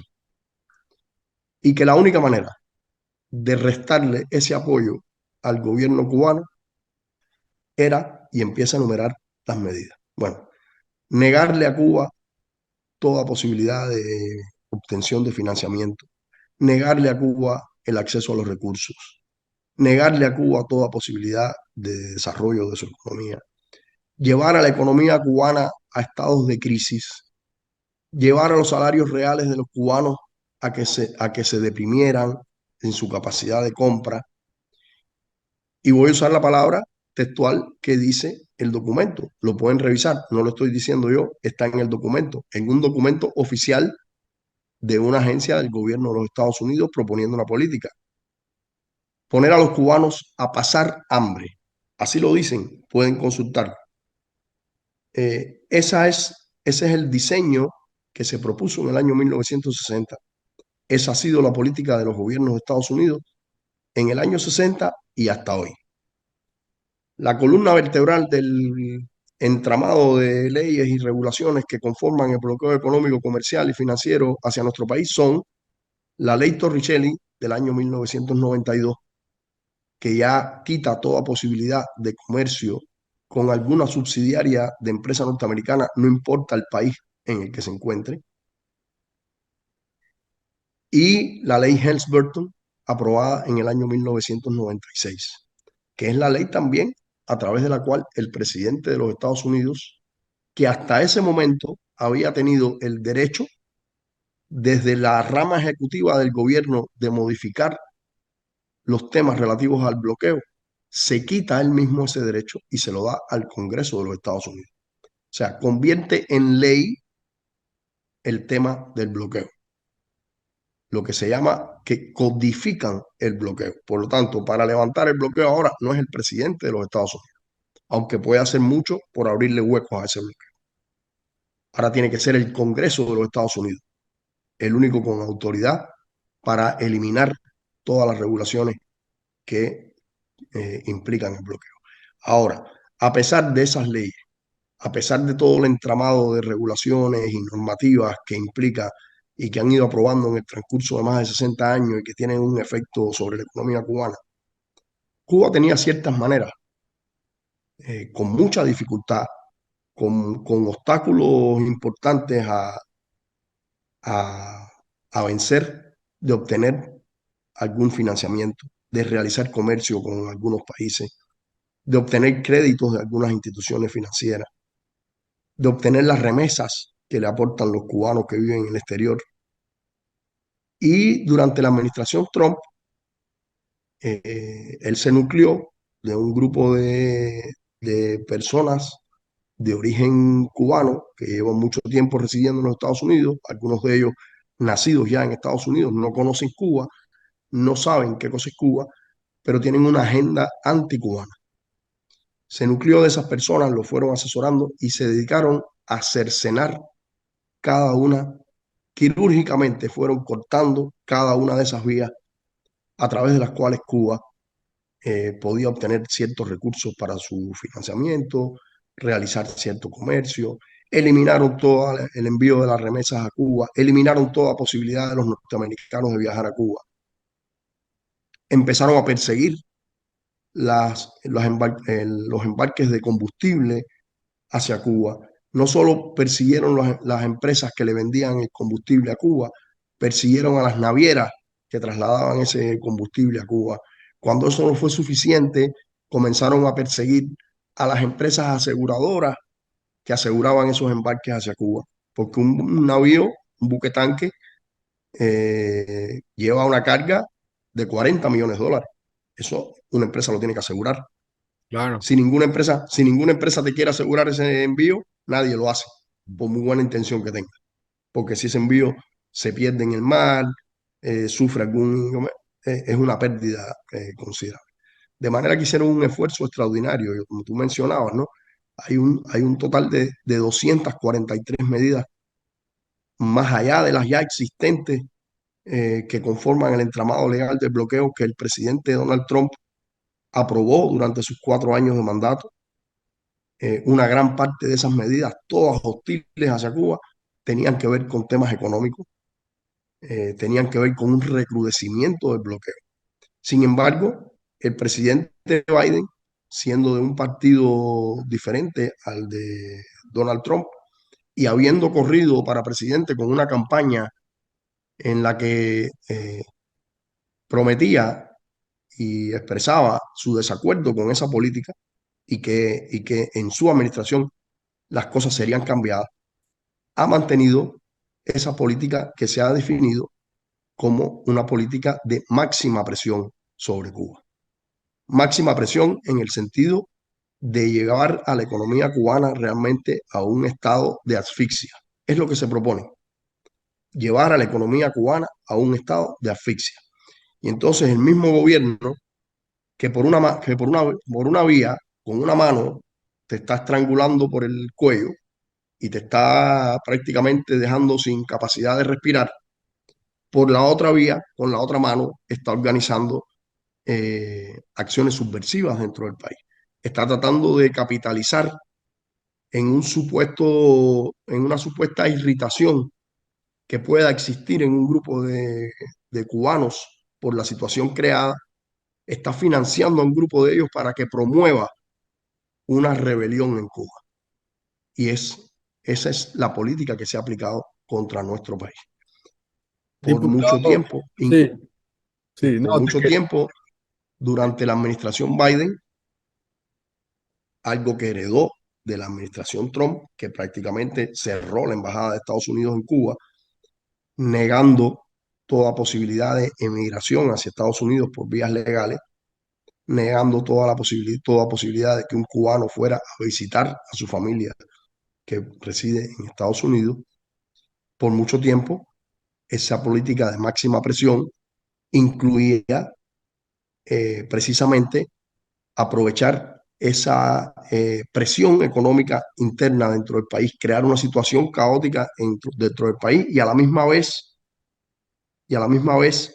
cerrar toda posibilidad de emigración de Cuba hacia Estados Unidos. La idea era crear una olla de presión dentro de Cuba y llevar a las personas en Cuba a la movilización contra la Revolución Cubana. Es lo que está descrito en el memorándum del año 1960, llevado a las realidades del año 2023, cuando existen unas redes sociales, cuando claro. existe una internet, cuando existen maneras de movilizar a las personas por esa vía, de generar un descontento, de distorsionar la realidad y después entonces de magnificar la situación provocada en Cuba, provocada por ellos. La Justamente, jugada siempre ha sido, la jugada siempre ha sido, como dice ese memorándum, tratar de restarle al gobierno cubano el apoyo de su pueblo. Y eso es lo que no han logrado. A pesar de los años, a pesar de los años de sufrimiento del pueblo de Cuba, la gran mayoría de la población actual cubana hemos nacido y hemos crecido bajo el impacto de ese bloqueo. eso Y le quería los preguntar, números, diputado, justamente uniendo el memorándum del año 60, usted nació en el 63, ya estaba la revolución. ¿Cómo es vivir en Cuba con ese bloqueo? ¿Cómo se puede entender? Porque la gente acá dice, bueno, no tiene ni idea, aquella política del 10% y todas estas cosas que me parecen importantes que se entiendan, digamos, ¿no? ¿Cómo afecta en la economía un embargo así tan rotundo, digamos, en el día a día, en el agua, en la botella, en la tapa, o sea, en cosas que parecen prácticas que para nosotros es natural tenerlas? Ustedes no pudieron tenerlas, pero no porque fueran, no tenían gente capacitada, sino por este embargo que se instaló desde el país más poderoso del mundo. bueno, es que los cubanos hemos vivido en esas circunstancias. Yo te decía, la gran mayoría de los cubanos ya nacimos eh, con esa política implementada, con esa política de bloqueo y de máxima presión sobre Cuba. Y eh, digamos, en la vida cotidiana del cubano es la dificultad para obtener incluso a veces recursos que son de primera necesidad, como puede ser, no sé, algo tan común como poder ir a un mercado y obtener el papel sanitario o la pasta dentrífica o un medicamento. Tenemos una industria biotecnológica y farmacéutica cubana que ha desarrollado magníficos medicamentos, pero sin embargo tenemos falta en otros medicamentos porque se necesitan también insumos importados para poder producir los medicamentos que producimos. Entonces, a veces hay falta de determinados medicamentos, medicamentos incluso que son de gran importancia, medicamentos, digamos, para la presión arterial. Una presión arterial descontrolada puede conducir a un infarto del miocardio o puede conducir a un accidente cerebral vascular encefálico, te puede llevar a la muerte, o incluso para cirugías en Cuba la atención a la niñez es muy acentuada, se trata con mucha delicadeza y hemos desarrollado especialistas importantes en la cardiología infantil y en todas las especialidades, pero sin embargo a veces nos falta el instrumental o nos falta la anestesia específica para la atención de un padecimiento determinado en la niñez infantil, porque son productos que se generan por transnacionales, casi todas norteamericanas. Pero aún sin llegar a esas áreas tan especializadas, los cubanos lo sentimos todos los días, ¿no?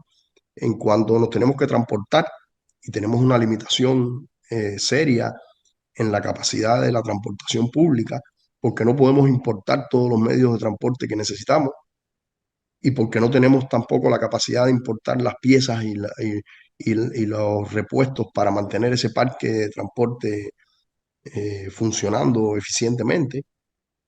Cuando tenemos una limitación extraordinaria en nuestra flota aérea, porque no tenemos cómo importar aviones o no se nos permite incluso rentar aviones y ponerlos al servicio de la flota aérea cubana, los precios, los alimentos, las escaseces en las tiendas de productos que son naturales para la vida. A usted se le rompe una cosa en la casa y lo más natural es que vaya a una tienda de artículos para el hogar y compre y reponga. Nosotros no hemos vivido con esas posibilidades. Se hace muy dificultosa la vida para Cuba en ese sentido. Tenemos, como te decía, un sistema de salud muy desarrollado, pero a veces necesitas hacerte un TAC, una tomografía axial computarizada, que es un elemento muy común ya y es una tecnología muy utilizada en el diagnóstico médico.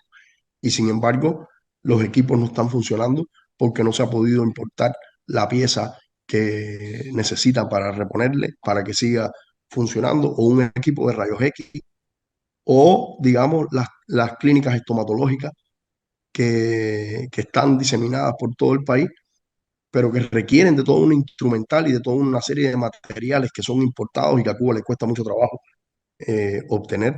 El sistema de educación en Cuba, que también es un sistema generalizado. Cuba tiene elevados niveles de instrucción en su población y lo hemos logrado también con mucho esfuerzo. Tenemos una crisis extraordinaria con el papel para imprimir los libros, para imprimir las libretas que utilizan los niños. Y eso es normal y natural en cualquier país del mundo, tener una, dos, tres fábricas de papeles o importar el papel. Para Cuba eso todo se convierte en una dificultad. O sea, que los cubanos desde que nos levantamos y abrimos los ojos hasta que nos acostamos y volvemos a dormir, estamos sufriendo el impacto del bloqueo en todo lo que hacemos prácticamente en la vida. Hoy en día en Cuba, aunque no estamos ya en la situación más crítica, todavía hay un déficit en la capacidad de generación de electricidad y tenemos que acudir en ocasiones a los cortes de la electricidad, lo que se llaman los apagones, precisamente porque nuestras centrales generadoras de electricidad no llegan en los momentos picos a toda la capacidad de consumo, porque son empresas o son plantas que ya tienen un número de años, que por falta de financiamiento no se han podido modernizar, que por falta de financiamiento no se le han podido dar los mantenimientos requeridos para que estén en explotación eficientemente a toda su capacidad. Entonces, de muchas maneras sufrimos los cubanos en la vida cotidiana el impacto del bloqueo económico, comercial y financiero y del arreciamiento de ese bloqueo económico, comercial y financiero en los últimos años. Yo quiero decir que durante la etapa de la COVID, en los momentos más críticos de la COVID, cuando Cuba, a pesar de esa guerra económica que se le hace y a pesar de haber perdido su fuente fundamental de financiamiento, que era el turismo, dedicó todo su esfuerzo a la atención de la población cubana para mantener controlados los niveles de infección por COVID y para mantener lo más bajos posible los niveles de fallecimiento por la COVID. En esas circunstancias, el gobierno de Estados Unidos le negó a Cuba la posibilidad de comprar ventiladores pulmonares para las salas de terapia intensiva en nuestro país. Eso es criminal realmente. No se entiende que por ser un adversario político o por tener diferencias ideológicas, un país haga algo tan inhumano como eso. Se va más allá de la diferencia política. Tiene que ver con la condición humana de las personas. Por otra parte, en Cuba, en medio de esa situación, se rompió la única fábrica de oxígeno medicinal que existe en el país. Y el gobierno de los Estados Unidos le negó a Cuba la posibilidad de comprar oxígeno medicinal. No solo le negó la posibilidad de comprar oxígeno medicinal, sino que persiguió a empresas de otros países para que no le vendieran a Cuba el oxígeno medicinal. A esos niveles llega el gobierno de los Estados Unidos en su afán por dañar a la economía cubana y daña al pueblo de Cuba. Y cuando uno oye la retórica, lo que se dice en llamar la narrativa hoy en día del gobierno de los Estados Unidos, cuando se le habla de las medidas aplicadas contra Cuba, ellos dicen muy cínicamente que ellos están defendiendo al pueblo de Cuba y que todo lo que hacen lo hacen para defender al pueblo de Cuba. Y yo quiero que me expliquen cómo medidas como esas pueden relacionarse con la defensa de derechos algunos de los cubanos. La violación más flagrante de los derechos humanos en Cuba es ese bloqueo económico, comercial y financiero y ese intento de asfixiar a la economía cubana. Esa es la violación de los derechos humanos en nuestro país. No pueden de ninguna manera justificar que esas medidas son tomadas supuestamente en defensa del derecho de los cubanos. El derecho de morirse en una sala de terapia intensiva por falta de oxígeno. El derecho de morirse en una sala de terapia intensiva porque no había un ventilador pulmonar. Eso no resiste análisis ninguno. Así es. Eh, Diputado, nos tenemos que ir, pero tenemos que hablar, por supuesto, del Instituto Cubano de Amistad con los Pueblos, que usted es el presidente, que está recorriendo América Latina, Paraguay. Fue recibido esta semana usted también como parlamentario en el Congreso paraguayo. Creo que es importante recordar estos hechos y cuál es la función principal que ejerce este Instituto de Amistad con los Pueblos. Bueno, el Instituto Cubano de Amistad con los Pueblos fue fundado en el año 1960, es una idea de Fidel, en un momento en que el gobierno de los Estados Unidos comienza a, a emprender un esfuerzo por aislar al naciente gobierno revolucionario cubano y prácticamente todos los países de América Latina, con la excepción de México, se pliegan a las presiones de Estados Unidos a través de la OEA y rompen relaciones diplomáticas con Cuba.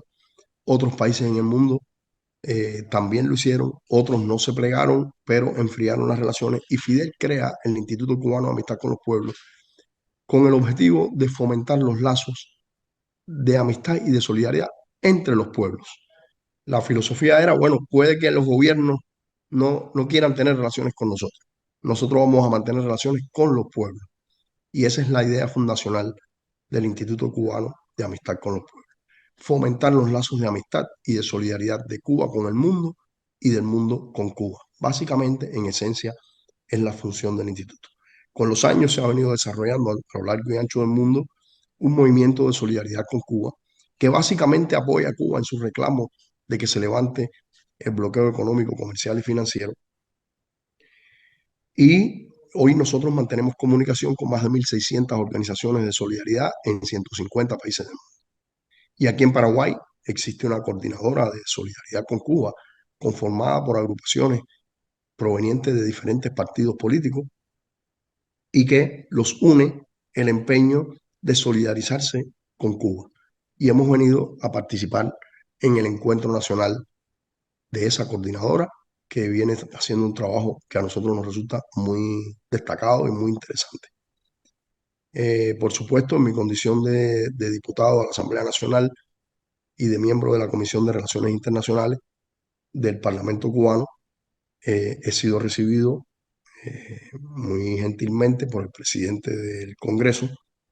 También fui recibido, bueno, el presidente de la Cámara de Diputados, fui recibido por el Sixto Pereira, senador Sixto Pereira, que es el presidente de la Comisión de Amistad Paraguayo-Cubana del Congreso del Paraguay, por la presidenta y el vicepresidente de la Comisión de Relaciones Internacionales del Senado, y también muy honrosamente por el presidente de la Cámara del Senado, presidente del Congreso del Paraguay también, donde hemos trasladado un saludo de la Asamblea Nacional del Poder Popular de Cuba en la 10ª legislatura, que se acaba prácticamente de instalar después de unas elecciones, con una renovación del 68% del Parlamento en Cuba, con un promedio de edad en el Parlamento de 45 años, un Parlamento muy joven, con una composición femenina del 55%,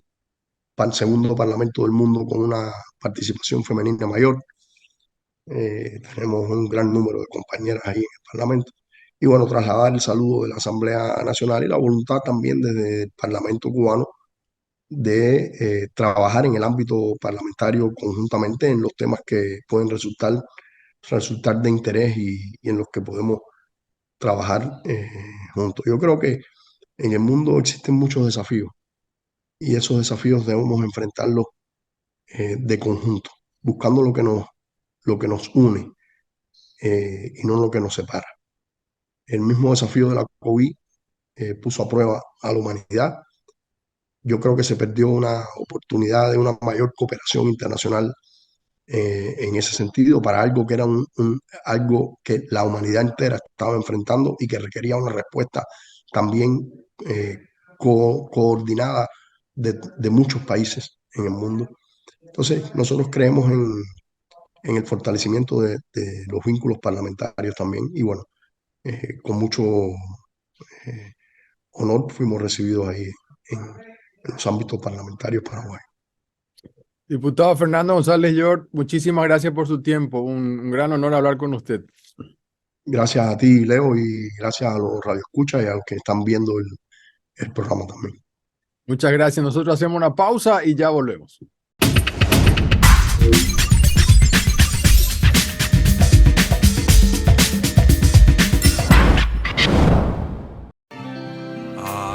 Jai Bagahobu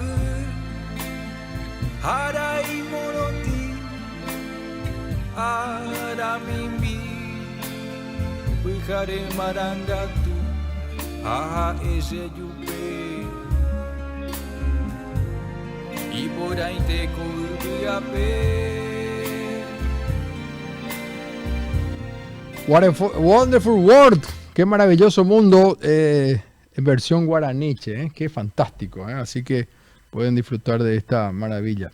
Bueno, también lo que acabamos de escuchar, ¿no? Tanta información para que uno pueda retener de lo que explicó Fernando González, diputado cubano, de cómo ya en el 60, para que ustedes tengan una idea, los que no saben, cuando se hace la revolución cubana con Fidel, con el Che, nunca se declararon socialistas ni comunistas. Era una revolución para echar a un dictador.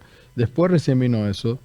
Y sin embargo nos contaba Fernando ya que en el año 60 Estados Unidos ya tenía un documento donde la idea era asfixiar a Cuba, derrocarlo a Fidel y no importa si hay que matarle, en el camino mueren seres humanos cubanos. Entonces todo lo que Cuba no tiene, cuando la gente me dice a mí, algunos en el Twitter ignorante, anda a vivir a Cuba, entonces como diciendo anda a vivir en un país que no tiene nada, es porque no le permiten tener nada. No pueden importar, no pueden traer medicamentos, no pueden traer repuestos, no pueden traer papel higiénico, no pueden traer dentífricos. Y a pesar de todo eso resistieron y han generado personalidades en el mundo de la medicina. Es uno de los países que tiene más médicos en el mundo per cápita, en el mundo del deporte. No, pero los derechos humanos, me van a decir algunos, ¿no? Acá ustedes creen que se respetan los derechos humanos de los indígenas, los campesinos, cuando se desalojan, cuando tenemos gente corrupta en manejando el país nuevamente. Bueno, todo eso hay que entenderlo. Y como le decía Toby, hay una película en Netflix, puedes poner hay una película en Netflix solamente así como que se llama La Reta Avispa, donde ustedes pueden ver un poco más sobre la historia que ocurrió entre Cuba y Estados Unidos cuando se hicieron estos espionajes. Como verán, con grandes actores y actrices como Penélope Cruz, Edgar Ramírez, que es que está ahí, hizo también El Chacal, Wagner Moura, que es brasileño, un gran actor que hizo varias películas conocidas. También está Gael García, está Leonardo Sbaraglia. Bueno, la verdad que un elenco extraordinario, ¿no? Poco para que vean lo que pasó en ese momento, ¿verdad? Lo que pasó en ese momento. Interesante, estuvo muy, además con un elenco fantástico. Entonces, para entender un poco lo que pasa en Cuba, fue esta entrevista que supongo que va a tener mucha repercusión, no solamente aquí, sino en Latinoamérica y en España, gracias al canal Red también, de donde vamos a estar transmitiendo. Bueno, mi querido Tobías, es momento de hablar y escuchar a la ingeniera Mercedes Canese, ¿verdad? Dale. ¿De quién es el Chaco? Recientemente recordábamos el 12 de junio, Día de la Paz del Chaco, una fecha muy importante para nuestros abuelos que lucharon en la guerra del Chaco, los excombatientes de la guerra del Chaco. O sea, en mi caso, mi abuelo, en el caso de algunos de ustedes, quizás su padre o su bisabuelo. Una fecha súper importante donde recordamos cómo estos jóvenes campesinos defendieron el territorio patrio. Defendieron la soberanía de nuestro país, más allá de que sabemos que fue una guerra entre dos pueblos hermanos motivada por intereses de las multinacionales. Se dice que el interés principal en el Chaco eran los hidrocarburos. Y hoy nos encontramos con un proyecto de ley que, si bien fue rechazado en el Senado, en diputados surgió y probablemente van a querer ratificar, y ojalá que no lo hagan, ¿no es cierto?, de explotar un parque nacional que está en el Chaco, en los médanos del Chaco, donde además hay comunidades indígenas no contactadas, los ayoreos, los únicos indígenas no contactados de América del Sur que no son amazónicos, ¿no es cierto?, que no pueden expresar su voluntad. Es muy importante decir que la Constitución reconoce a las comunidades indígenas anteriores a la creación del Estado paraguayo y que además tenemos convenios internacionales que establecen que los indígenas deben ser consultados previamente y en forma informada si se va a utilizar o si se quiere explotar sus recursos naturales. No hay forma de consultar a comunidades no contactadas, entonces no se puede hacer esa explotación. Esperamos que la Cámara de Diputados lo entienda, porque aquí no juzgamos también nuestra soberanía. Resulta que las tierras del Chaco están súper extranjerizadas, están en manos de multinacionales. Todo lo que han luchado nuestros antepasados por defender ese territorio, los gobiernos actuales están entregando, porque se hace a través del INDER, se hace a través de tierras que eran fiscales que van apareciendo títulos, donde no actúa la fiscalía, donde no actúa las instituciones del Estado para defender lo que son nuestros territorios, y especialmente la Fiscalía debería actuar para defender los territorios ancestrales de los pueblos indígenas. Así que no hay otra que denunciar estos hechos. Y está muy bien, yo soy del área energética y me gustaría que se encuentren hidrocarburos en Paraguay y ver qué hacemos con eso. Pero no se puede hacer una exploración de hidrocarburos en un parque natural nacional como es Médanos del Chaco sin el acuerdo de las comunidades indígenas. Que se busque otros lugares donde buscar. El territorio es grande en Paraguay. Nunca se hizo realmente ningún esfuerzo por encontrar hidrocarburos porque siempre se dejó eso en manos del sector privado. Lo hablaremos en otras cápsulas, pero en esta cápsula queremos decir que los médanos del Chaco no se tocan. Bueno, muchísimas gracias a la ingeniera Mercedes Canese. Como siempre, un gusto tenerla aquí en Made in Paraguay con todos nosotros. Llegó el momento de las frases de la semana. Vamos. Papá, todo está hablando en chino. Ay, yo sabía que Esa plaga no me asusta. ¿En serio? He construido una cámara a prueba de gérmenes para mí. Ni un solo microbio puede entrar o salir. ¡Queremos una cura! ¡Queremos una cura! Pues la única cura es el descanso. Todo lo que les den solo serán placebos. ¿Quién diablos eres tú? Tranquilo, inventa una buena historia. En Made in Paraguay, estas son las frases de la semana. Frase número 5. 12 de junio, Juan Carlos Baruja, futuro ministro de Urbanismo y Vivienda. Somos absolutamente conscientes del déficit habitacional en la República del Paraguay y la falta de oportunidades para los jóvenes y no tan jóvenes tener su primera vivienda, y ese va a ser un desafío al cual realmente vamos a embarcarnos a partir del 15 de agosto y en particular estoy muy confiado y muy seguro que vamos a poder dar respuesta y realmente vamos a transformar la realidad habitacional en la República del Paraguay en los próximos 5 años. La vivienda va a ser uno de los ejes principales del gobierno de Santiago Peña. Ayudar a la gente a encontrar casa ha de ser muy bonito. Sí, se gana bastante bien.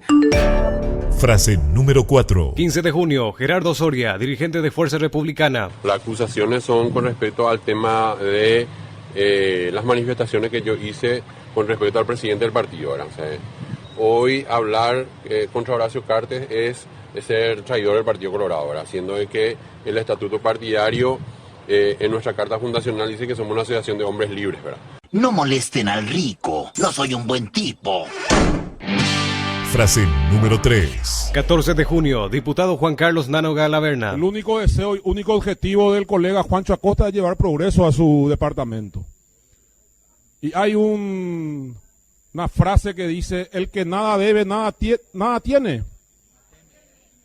El que nada debe, nada tiene.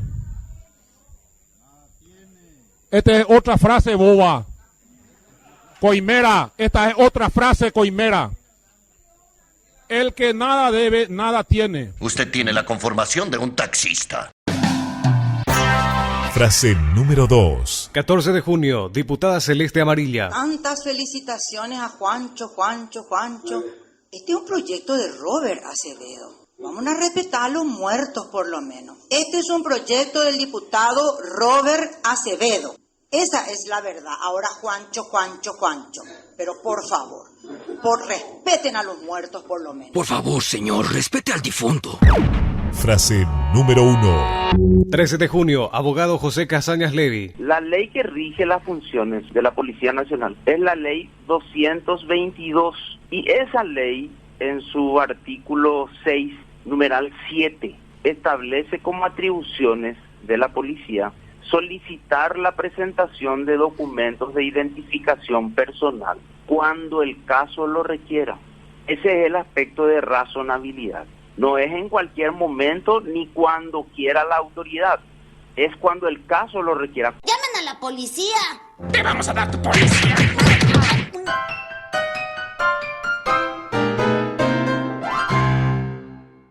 Bueno, espectacular la frase. Encontramos algunas como la de Nano Galaverna, brutal, que metió la pata y continuaba el tipo, y en vez de... Era tan sencillo zafar y decir, si no quería decir me equivoqué, podía haber dicho la frase correcta, pero el tipo insistía y decía, es otra frase, no existe la frase que él dijo.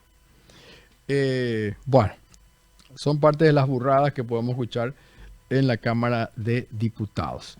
Y se va a trasladar al Senado porque probablemente Nano Galaverna pueda terminar siendo senador, porque se van nombrando ministros y puede entrar uno, puede entrar otro, y así le puede beneficiar una jugada que hizo su padre, que es un experto en política, obviamente. Estamos hablando de Juan Carlos Galaverna. Bueno, Toby, vamos a la pausa, la última. ¿Te parece?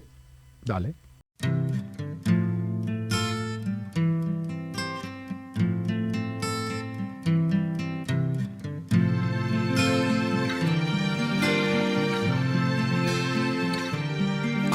Ella irá goku,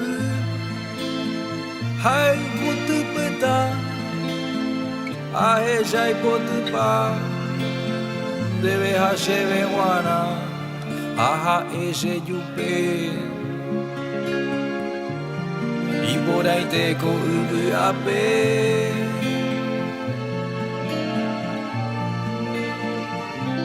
A ella y vaga jobu.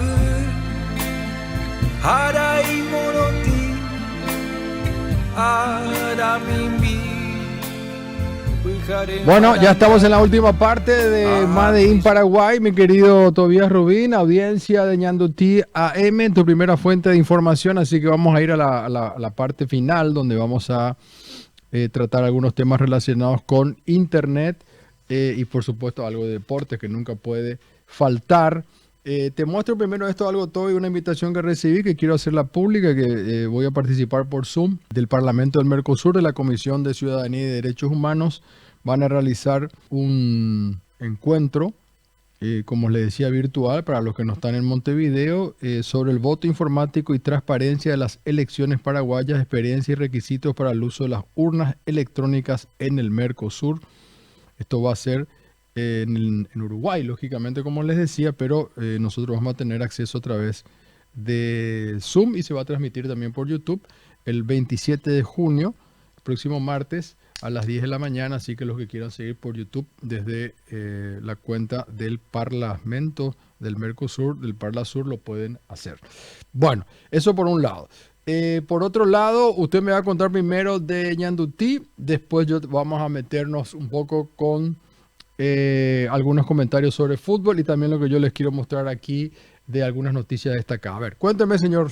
En el Twitter, @Ñandutí, lo más viral de esta semana fue lo que dijo el ministro del Interior, que parece que vive en un tupper. Dijo, de acuerdo a los índices internacionales, Paraguay es el segundo país mejor en seguridad en toda Latinoamérica. Se puede verificar eso, afirmó el ministro del Interior. Y en el Facebook, que tuvo casi más de 190.000 impresiones, y estas vistas, ¿qué tal? El Cañonero Paraguay sigue su navegación histórica rumbo a Puerto Rosario. Este fue lo más viral del Facebook. Cuénteme rápidamente sobre el fútbol. Sí, mañana, para el que no se enteró todavía, a las 10:30 de la mañana, en el Defensores del Chaco, Paraguay va a jugar un amistoso contra la selección de Nicaragua. Un horario extraño, ¿no? A la mañana, bueno, familiar también puede ser, ¿por qué no? Día del Padre, para el que quiera ir. Día del Padre, claro. Con su hijo a la cancha y después almuerza con el padre. Felicidades a todos los papis presentes y no presentes como el mío, que ya está desde arriba controlándonos, no controlando que nos vaya bien, quiero decir, ¿no? Protegiéndonos sería la palabra. Sí. Y bueno, lo que sí que la entrada es gratuita, pero Platea, por ejemplo, ya está agotado. VIP Albirroja también ya está agotado. Solamente queda gradería. Y el que se quiera preferencia paga 10.000. Eso tampoco está agotado. Quedan gradería, que sí es gratuito, y preferencia con un costo de 10.000. ¿Y las otras que mencionaste agotadas estaban en venta? No, eso era gratuito ya. Ah, todo gratis. Todo era gratis menos preferencia, que era 10.000. Ah, muy bien. Y el probable es con Anthony en el arco. Sí. Con Juan Cáceres, esa es una novedad, fue su primer llamado, nacionalizado, es de argentino, de padres paraguayos, lateral derecho de Lanús, va a ser titular, con los centrales Gustavo Gómez y Fabián Balbuena, por izquierda va a jugar Junior Alonso, luego en el medio le tienen a Matías Villasanti con Diego Gómez. ¿Matías dónde está? Matías está en el Gremio con... ¿Sigue en el Gremio, pero juega o no juega? Sí, juega. Tiene ya una amistad ahí con Lucho Suárez. ¿Y Diego? Diego en Libertad. Es una de las... Es la revelación, la joya que tiene el fútbol paraguayo. Por los costados va a estar Matías Rojas y del otro lado Miguel Almirón, que juega Champions esta temporada que viene. Mati viene de Racing. De Racing, pero es nuevo jugador del Corinthians. ¿El Corinthians? Y en la delantera, Julio Enciso, la joya, con Gabriel Ábalos. Julio Enciso, que hizo el mejor gol de la Premier. ¿Y Ábalos es? De Argentinos Juniors. Muy bien. Viene metiendo de seguido. Bueno, algunas cosas que quería... Bueno, acá quería mostrarle algo, pero a ver, todo venía en mi pantalla, pero no nos va a dar tiempo a mostrar el video del diario El País, donde habla si es posible echar a Trump de la carrera de Estados Unidos. Parece que no, lleva más de 20 puntos de ventaja a DeSantis, que es su candidato competidor. Esta noticia sí es interesante que podemos comentarla. Tu hijo no suelta el teléfono. Estas herramientas pueden ayudarte, dice el New York Times, que recuerda que atención a los padres, papás y mamás de hijos pantallófilos. el gobierno de los Estados Unidos ha emitido una advertencia pública de que navegar por aplicaciones como TikTok, Instagram y Snapchat pueden acarrear graves riesgos para la salud mental de los menores. En un informe de 19 páginas, la principal autoridad de salud de los Estados Unidos afirmó que aunque las redes sociales ofrecen algunas ventajas a los jóvenes, como la posibilidad de conectar con distintas comunidades, también le exponen a daños potenciales como el ciberacoso y contenidos que promueven trastornos alimentarios, autolesiones y otros comportamientos destructivos. Además dijo que las redes sociales perjudican al ejercicio, el sueño y otras actividades. Bueno, aquí hay algunas aplicaciones que después ustedes pueden chusmear mejor, como dicen en Argentina, ya que vino Sudalbaiti, de cómo tener cierto control sobre las aplicaciones que utilizan los menores.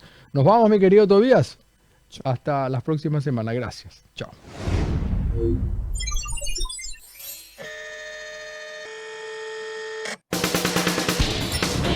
El país eligió informarse. Eligió Made in Paraguay con Leo Rubín. Hasta la próxima semana.